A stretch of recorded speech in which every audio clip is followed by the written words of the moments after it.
Chers amis internautes ISO TV, bonjour.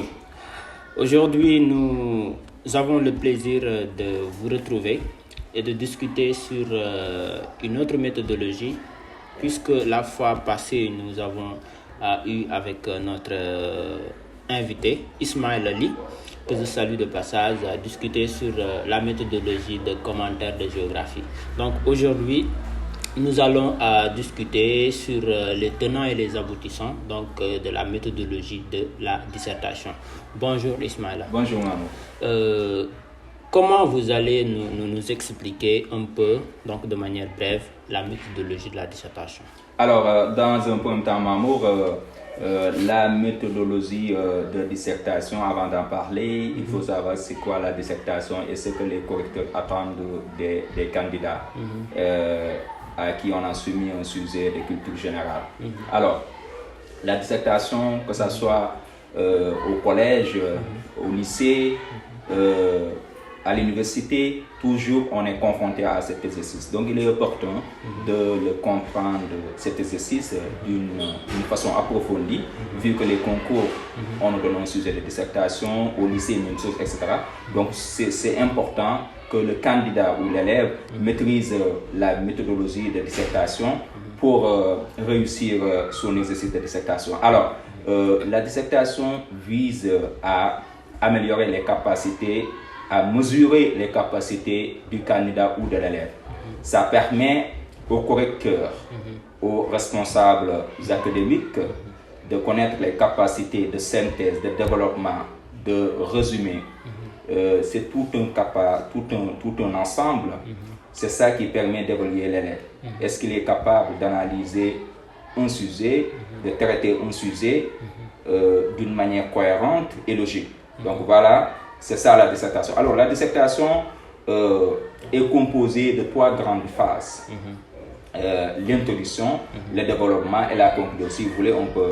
Bon, avant d'entrer de manière détaillée sur les parties, en tant que tel, j'aimerais comprendre, est-ce qu'il existe une méthodologie propre à la dissertation de la culture générale? Alors, toujours, en est-il que dans une dissertation, il y a 1001 méthodes. C'est-à-dire aujourd'hui, on peut avoir dans un concours 1000 candidats et chaque candidat produit une dissertation et il a une bonne note, comme les autres également. C'est-à-dire, on peut ne pas suivre une méthodologie unique et avoir une bonne note. Ce qui veut dire qu'il y a plusieurs méthodologies. Il y a plusieurs méthodologies. Par exemple, il y a des correcteurs qui n'existent pas la problématique en cas de dissertation de culture générale. En philo, la problématique est une obligation parce que la philosophie, ce qui constitue son essence, c'est le questionnement. Donc il faut cette problématique. Alors que dans la dissertation qu'on a tendance à faire de culture générale, dissertation en français et tout, souvent la problématique n'est pas exigée. Et il y a d'autres qui l'exigent. Il y a des gens aussi au niveau de amener le sujet, et je reviendrai plus largement, qui exigent qu'on définisse les termes, quel est du sujet. D'autres disent on peut partir du général au particulier. D'autres disent on peut partir d'un fait, on peut partir d'une citation, etc. Donc tout ça, nous pouvons dire justement que dans une dissertation, la méthodologie est importante, mais ce qui est le plus important, ce qui est recherché, c'est la logique, la cohérence. La cohérence, la logique des idées. En tout cas, il ne doit pas avoir de rupture entre les différentes parties, que ce soit entre les sous-parties, amener le sujet, poser le sujet, annoncer les pronoms. Ça ne doit pas avoir une rupture. C'est-à-dire, avoir une rupture, je veux dire par là que on doit toujours sentir la cohérence entre amener le sujet, entrer en matière et poser le sujet. Vous ne pouvez pas à un moment donné parler d'un sujet et sortir un peu du sujet pour parler d'autres choses. Donc ça doit garder la cohérence et justement c'est ce que les correcteurs cherchent. Donc la méthodologie, les correcteurs ils le savent, eux dans le cas ils enseignent une méthodologie. Alors votre professeur vous aussi vous enseigne une méthodologie. Donc la méthodologie importe peu, l'essentiel qu'il y a des parties sur lesquelles les gens sont unanimes, les responsables, les correcteurs, les professeurs sont unanimes, il faut donc respecter ces parties-là. Donc les parties les plus importantes dans une dissertation, comme on le sait, c'est l'introduction, le développement et la conclusion. Maintenant, dans l'introduction, il y a des sous-parties, dans le développement, il y a des sous-parties, dans la conclusion également, il y a des sous-parties. Bon, revenez un peu, Ismaïla, au niveau de la problématique que vous avez dit tout à l'heure dans l'argumentaire, que il y a certains correcteurs qui exigent la problématique et d'autres qui ne l'exigent pas. Mais vous, que conseillez-vous aux candidats? Alors, en tout cas, sincèrement, personnellement, quand je fais une dissertation, tout dépend du sujet. Si ça nécessite une problématique, je fais une problématique. Si ça ne nécessite pas, je laisse tomber. Est-ce que c'est logique de traiter donc un sujet sans pour autant ressortir la question principale, qui est la problématique? Oui, il y a des correcteurs, il y a des professeurs qui l'acceptent. Moi, j'ai fait des dissertations et j'avais de bons notes et je ne fais pas de problématique. Donc, tout dépend de l'étudiant, comment on lui a enseigné la méthodologie. Mais au-delà de cet enseignement, l'étudiant aussi, ou en tout cas le candidat ou l'apprenant d'une manière générale, doit avoir une idée sur la question qu'on lui a soumise. Est-ce que cette question-là nécessite une problématique? Alors, la problématique, c'est quoi? C'est pas déjà, le sujet est une problématique déjà, même si elle n'est pas posée sous forme de question. Parce que quand on vous donne un sujet, c'est parce qu'il y a quelque chose qui a été constaté, il y a un intérêt qu'on attend de l'apprenant, il y a un intérêt qui se cache derrière ce sujet-là. Et là, ça déjà, c'est une problématique. Et une problématique, c'est pas quelque chose qui est difficile. Peut-être après, quand j'expliquerai les parties, les parties, oui, j'aborderai plus largement cette question. Est-ce que l'étudiant doit, ou bien le candidat, doit avoir une méthode et l'aiguiser, ou bien le candidat doit chercher la méthode convenable selon le sujet donné? Alors, comme je l'ai dit, il y a des parties sur lesquelles tout le monde est tombé d'accord. Et l'étudiant ou l'apprenant ou le candidat doit impérativement respecter ces parties-là. Dès que vous commencez à traiter quelque chose, une partie ou une sous-partie, le correcteur saura vous êtes dans cette sous-partie ou vous êtes dans cette partie-là. Par exemple, pour nous, en dissertation, la première chose qu'il faut faire, il faut l'entrée en matière. C'est-à-dire, les joueurs, avant de jouer au foot, avant d'entrer sur le terrain, qu'est-ce qu'ils font? Ils se chauffent. Et donc, c'est ça, entrer en matière. C'est-à-dire, on vous a soumis un sujet, vous devez partir d'un constat, d'un fait historique, d'une définition, pour justement pouvoir poser le sujet. Donc, tout ce que vous allez dire dans un premier temps doit être cohérent avec le sujet. C'est ça qui vous permet de ne pas créer une rupture entre ce que vous avez écrit et le sujet, justement. Donc, vous pouvez partir d'un fait, on vous parle de chômage, etc. Partez d'un fait, partez d'un constat, partez des données, partez d'une définition que le Bureau international du travail a donné. C'est quoi le chômage? Partez d'une définition, et puis cette définition-là, ou en tout cas, faites la méthode entonnoir, et maintenant, de toute façon, ce que vous allez dire en dernièrement doit être cohérent avec le sujet. Et maintenant, si le sujet est court, vous le reprenez textuellement, entre guillemets, c'est ça, poser le sujet. Donc, vous avez amené le sujet, vous avez posé le sujet. Maintenant, il faut passer à la reformulation. Vous reformulez le sujet pour montrer au correcteur, je comprends parfaitement votre sujet. Donc, quand vous dites au correcteur, quand vous reformulez, ça veut dire, le sujet qui m'est soumis, je le comprends parfaitement à telle enseigne que je peux le dire autrement sans utiliser vos mots. Et là, le correcteur sera subjugué. C'est très important. Donc, vous avez amené le sujet. En partant il y a plusieurs façons d'amener le sujet, comme je l'ai dit tantôt. Trouver un prétexte pour entrer dans le sujet. Dans le but du sujet, ça peut faire 3, 4 lignes, 5 lignes, etc.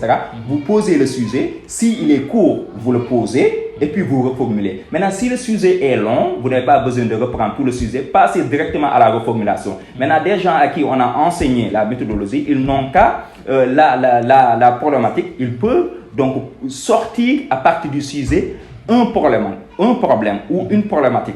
En tout cas, si le sujet est court, en tout cas, une problématique, c'est pas facile, il faut juste le sujet, il faut le transformer en question. Vous avez votre problématique. Si en tout cas c'est ça qui vous permet, qui vous assure, vous pouvez faire la problématique. Si en tout cas vous n'êtes pas quelqu'un qui a tendance à faire une problématique dans une dissertation, passez directement à un autre plan. Et je le répète, je le réitère. Et à la place de la problématique, qu'est-ce que le candidat doit faire? Soit une idée générale ou... Qu'est-ce que le candidat doit faire? Alors, vous avez posé le sujet, vous avez amené le sujet, vous avez posé le sujet. Maintenant, le sujet, à partir du sujet, vous devez tirer une problématique. Si en tout cas vous voulez faire une problématique, comme je l'ai dit, moi je le considère comme quelque chose qui n'est pas obligatoire, à moins que ça soit une dissertation en philo.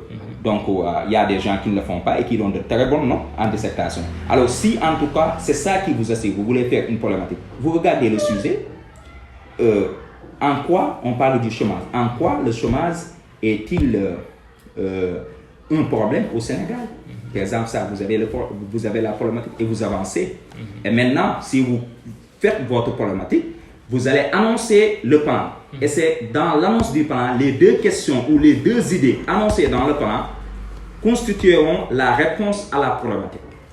C'est ça. Donc, si vous n'avez pas à faire de problématique, annoncez directement le plan. Maintenant, le plan, comme je l'ai dit tantôt, vous pouvez, je ne l'ai pas encore dit, je me trompe. Donc, le plan, vous pouvez le faire sous forme d'affirmation. D'abord, dans un premier temps, nous allons voir les causes du chômage au Sénégal et nous essayerons de proposer des solutions. Vous pouvez annoncer ce plan comme ça, sous forme d'affirmation. Donc, cette partie dite problématique, elle est facultative selon vous? Effectivement. Moi, donc, si par exemple l'étudiant ne fait pas ou bien n'est pas en mesure de faire une problématique, il peut passer. Il peut passer, effectivement, il respecte juste tout. Il y a des parties sur lesquelles tout le monde s'accorde. Tout le monde s'accorde là-dessus. Tout le monde est unanime là-dessus. Et revenez un peu sur les parties de la dissertation. Quelles sont les grandes parties? Alors, les grandes, c'est l'introduction. Et j'étais dans ce séminaire-là pour expliquer l'introduction. L'introduction, le développement et la conclusion. Donc, ce sont les trois différentes, les trois grandes parties. Les grandes parties. Et quelles sont les parties donc, de l'introduction? Alors, les parties de l'introduction, vous allez amener le sujet. Le rappel est pédagogique, je l'ai dit tantôt. Vous allez amener le sujet, entrer en matière. Maintenant, amener le sujet, il y a différentes manières de le faire. Partir d'un constat, d'un fait, des données, d'une analyse et pour entrer dans le vif du sujet. Est-ce qu'on peut amener le sujet avec une citation? Effectivement, on peut l'amener avec une citation, on peut l'amener avec un proverbe, ça dépend. Maintenant, il faut savoir bien l'amener. Si la parole ne vous appartient pas, mettez ça entre guillemets. Alors, si vous n'avez pas retenu les mots que l'auteur a utilisés, vous pouvez dire que vous paraphrasez ou reprendre les termes de tel auteur, etc. Mais en tout cas, une citation, une parole qui ne vous appartient pas, il faut mettre ça entre guillemets, sinon ça sera du plagiat. Oui. Et poser le sujet. Poser le sujet. Vous avez amené le plan. L'exemple que j'ai tendance à donner, avant d'entrer, les jours avant qu'ils n'entrent sur le terrain, ils vont s'échauffer. Donc, amener le sujet, penser à pouvoir avancer, à pouvoir poser le sujet. Donc, vous dites tout ce que vous dites dans amener le sujet, ça doit être cohérent avec poser le sujet. Donc, vous avez posé le sujet. Le sujet, c'est pas vous qui l'avez dit. S'il est court, mettez ça entre guillemets, comme le sujet l'a dit. C'est dans ce sens que le sujet a pu affirmer. C'est dans ce sens que le sujet a pu dire, etc. Donc, vous mettez ça entre guillemets et puis après vous... Mais est-ce qu'il y a une exigence au niveau d'amener et poser le sujet? Ou bien est-ce que l'étudiant, on lui demande, ou bien est-ce que le candidat, on lui demande de faire par exemple, ou bien un nombre de phrases pour amener le sujet? Alors, en tout cas, l'introduction, quand on prend tout dans son entièreté, dans son global, ça peut faire l'objet d'une dizaine de lignes.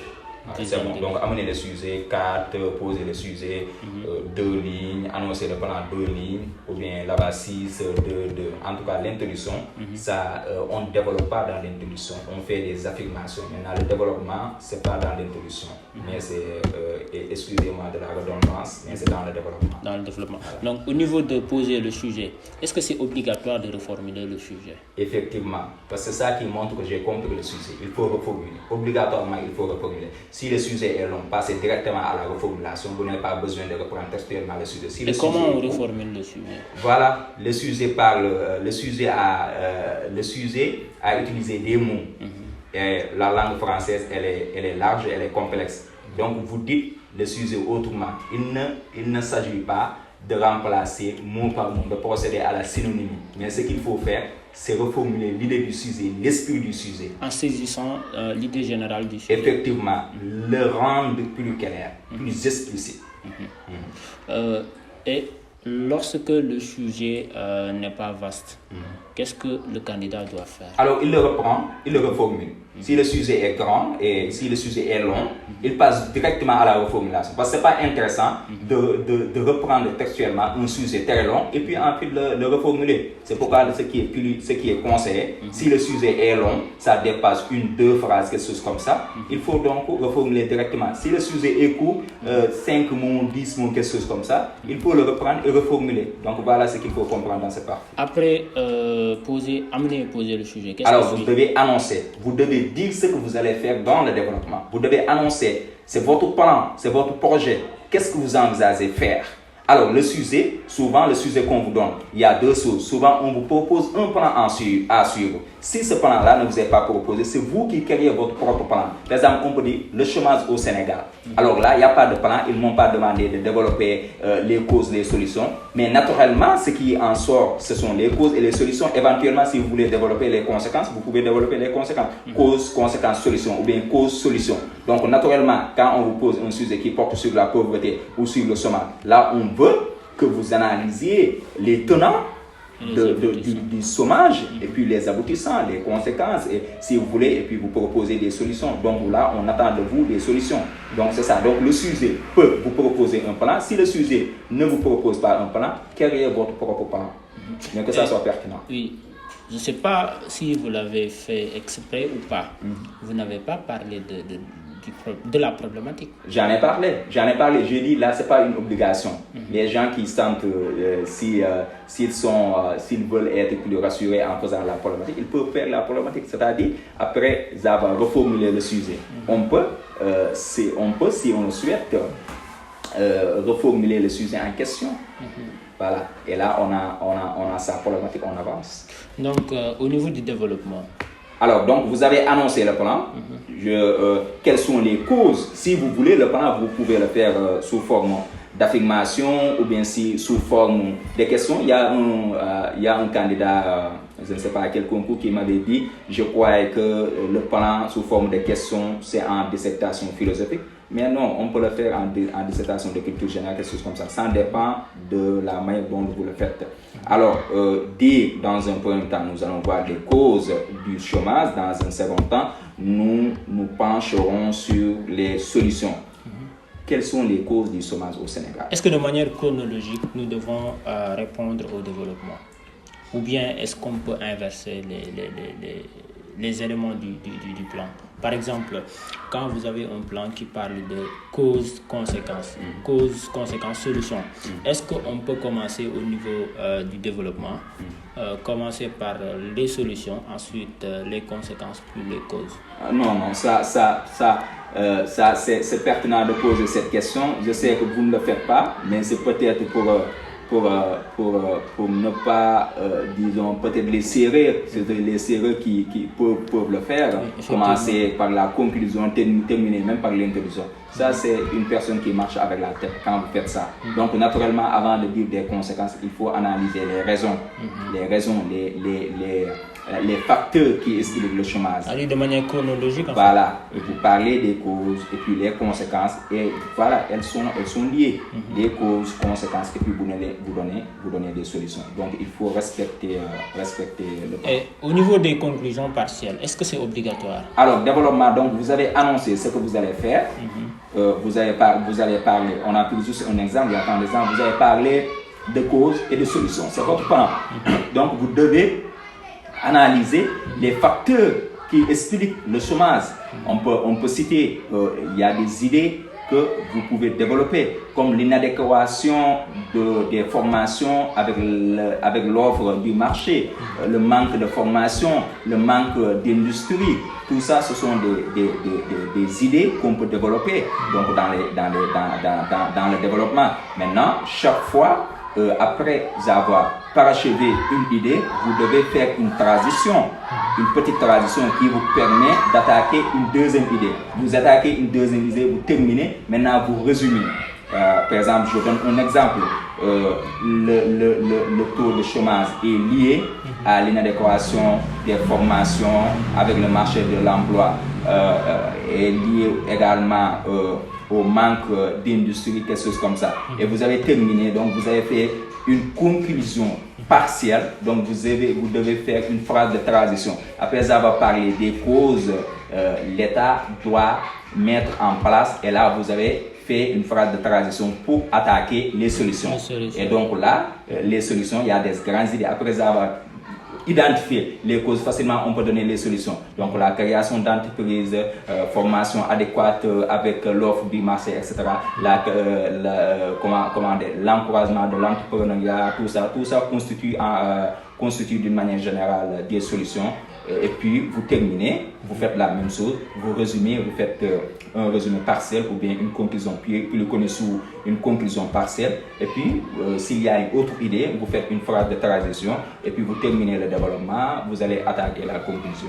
Parfois, il arrive que le candidat qui doit faire le développement, il se trouve qu'il aura plus d'arguments sur telle partie au détriment de l'autre partie.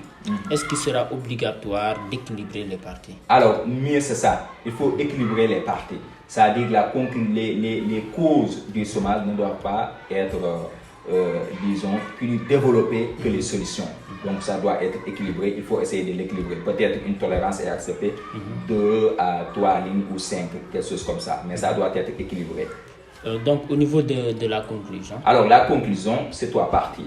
Il faut faire le bilan, il faut résumer les causes et les solutions. Vous avez résumé tout ce que vous avez dit dans le développement. Il suffit juste de faire appel aux 2 phrases ou bien aux 2 conclusions partielles, les mettre ensemble pour avoir 2 à 1 phrase, que sur 1 à 2 phrases. Et puis, vous avez terminé, vous avez fait une conclusion générale. Et puis vous avez fait une conclusion générale, et là il est permis de donner votre idée. Mais ne dites pas je, n'utilisez pas je, n'utilisez pas on.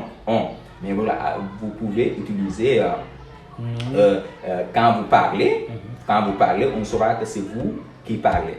À notre avis, quelque chose comme ça. Voilà, il faut utiliser le mot singulier. Et puis vous avez là, c'est dans cette conclusion qu'on attend votre idée, qu'on attend votre opinion sur la question. Et vous avez donné votre opinion, et puis la dernière partie dans la conclusion, c'est ouvrir une perspective. Donc permettre ouvrir une autre réflexion. Voilà. Bon, quels sont les interdits? Alors, dans la dissertation, faites tout pour faire une bonne introduction. C'est pourquoi on vous conseille l'introduction de la faire d'abord dans le brouillon.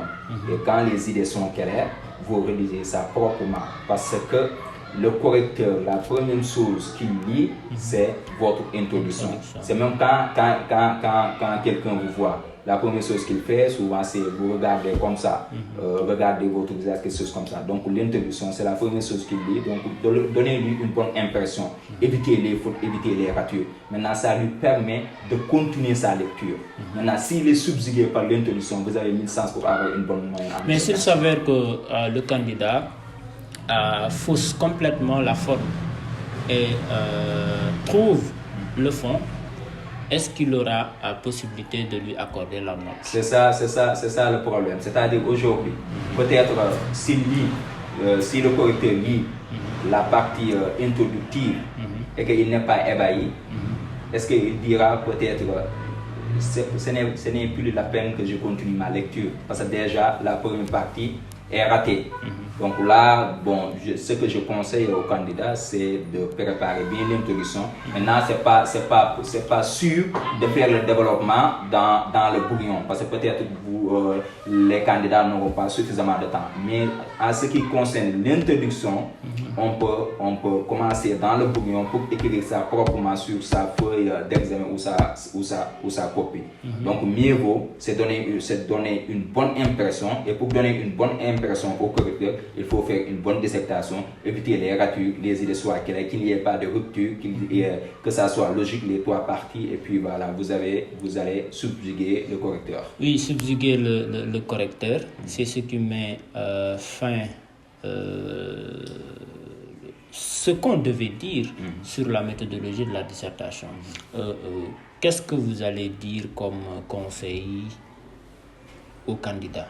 Alors, dire à tout apprenant que cet exercice-là, que ça soit les élèves au collège, au secondaire, au lycée, à l'université, c'est faire tout pour maîtriser la dissertation. Dans la vie, on disserte.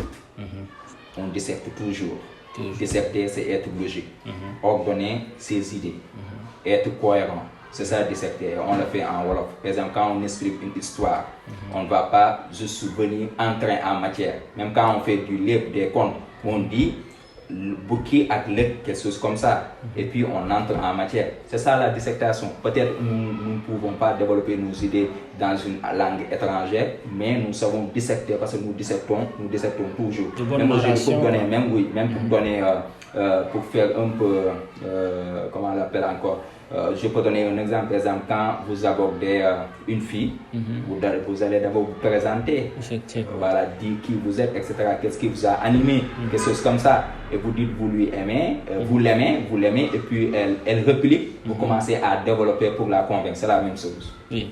Bon, chers amis internautes de ISO TV, voilà, nous étions avec Ismaël Ali pour discuter sur l'exercice théorique, qui est la dissertation de culture générale. Ismaël nous a beaucoup expliqué, notamment les parties. Il a bien expliqué les parties, il a bien expliqué le comportement du candidat face à un exercice de dissertation.